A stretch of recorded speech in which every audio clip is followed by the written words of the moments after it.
El pare de la cirurgia pediàtrica d'aquella època era el doctor Roviralta, l'Emili Roviralta Estul. Aquest va ser el fundador de la cirurgia pediàtrica. Primera generació.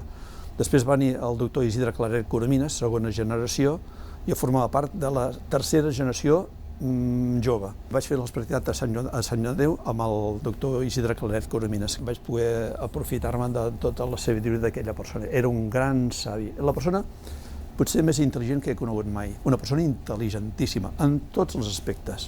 Renyava quan havia de renyar i premiava poc, però quan premiava era perquè et feia així, no deia una cosa.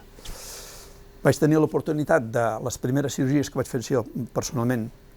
Ell va dir, un dia estàvem aquí al Nen Jesús, a la clínica infantil Nen Jesús, em va dir, diu, Pinyot, ara operaràs tu i t'ajudo jo.